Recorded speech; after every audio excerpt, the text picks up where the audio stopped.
DEO Praneeth అన్నారు. ఆదిలాబాద్ పట్టణంలోని ఇందిరా ప్రియదర్శిని మైదానంలో ప్రజాపాలన విజయోత్సవాల్లో భాగంగా మండల స్థాయి సీఎం కప్ పోటీలు నిర్వహించారు. ఆమె ఈ కార్యక్రమానికి ముఖ్య అతిథిగా విచ్చేశారు. క్రీడాకారులు ఈ సందర్భంగా పరిచయం చేసుకుని పోటీలు ప్రారంభించారు. క్రీడలు శారీరక దృఢత్వానికి, మానసిక ఉల్లాసానికి ఎంతగానో దోహదపడతాయని చెప్పారు.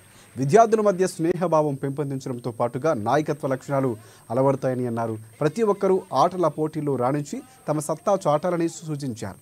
గెలుపోటములు పక్కన పెట్టి క్రీడా స్ఫూర్తిని కనపరచాలన్నారు. జాతీయ, అంతర్జాతీయ స్థాయికి ఎదిగి జిల్లా పేరును నిలబెట్టాలని ఆకాంక్షించారు.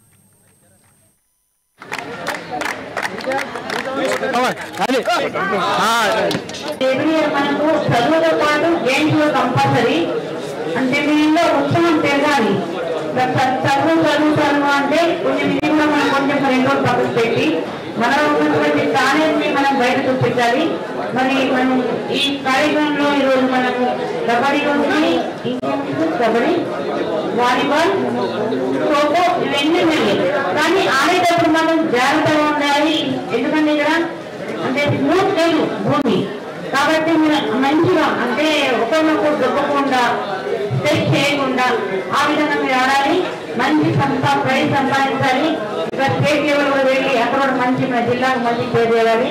విద్యార్థులు మిమ్మల్ని చూసుకుంటూ ఆడితే బాగుంటుంది అనుకుంటున్నాను.